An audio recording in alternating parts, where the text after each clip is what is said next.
बिस्मिल्लाहिर्रहमानिर्रहीम। आज के इस अजीमुश्शान दिन के मौका पर आप सबको यौम आज़ादी की बहुत बहुत मुबारक हो।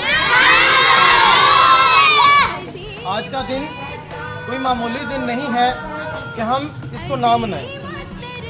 आज़ादी की कीमत उस गुलाम से पूछें जो आज भी कैद है। आज़ादी की कीमत उस तोते से पूछें जो आज भी पिंजरे में कैद है। और आज़ादी की कीमत उन कौमों से पूछें जो आज भी आज़ाद नहीं हुई। दिन 14 अगस्त 1947 जब यौम आज़ादी का ऐलान होता है बर्रे सगीर में, तो लोगों को कहा जाता है कि हिजरत कर जाएं।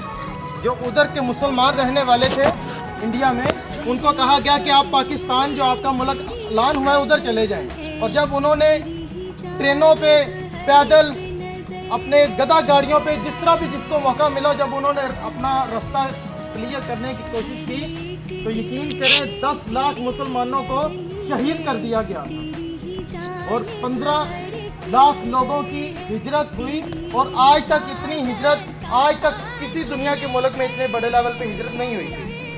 और लोगों ने आज देखें कि एक माँ जिसके हाथ में उसका प्यारा बेटा था, आप भी अपनी माओ के बेटे हैं ना, तो माओ ने अपने हाथों में बेटे पकड़े हुए थे, लेकिन जो इंडियन फौजी थे उन्होंने उनकी माओ की आंखों के सामने उन बच्चों को, उनके बेटों को, उनकी बेटियों को शहीद कर दिया था।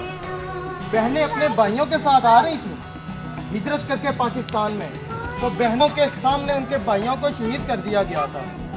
और ये आज़ादी हासिल करने के लिए कि हम उस मुल्क में जाएं जहाँ पे इस्लाम का बोलबाला हो। लेकिन आज अगर हम देखें तो क्या हमारे जो काम हम करते हैं, क्या वो मुसलमानों वाले हैं? जिस मकसद के लिए हमने पाकिस्तान हासिल किया था, क्या हमारे जो काम है, क्या हम नमाजों की पाबंदी करते हैं? क्या हम अपने वालिदैन का कहना मानते हैं? क्या हम अपने असातिज़ा का जो काम कहते हैं वो करते हैं? क्या हम बड़ों का एहतराम करते हैं और बच्चों से अपने से छोटों को प्यार से बुलाते हैं? या हमारी ज़ुबान पे वैसे ही हम गालियाँ बुलाते हैं, ठीक है, जैसे हम लोगों को बाहर देखते हैं जो स्कूल में नहीं आते? अगर हमारा भी रवैया उन जैसा है तो आज़ादी हासिल करने का कोई मकसद पूरा नहीं हुआ।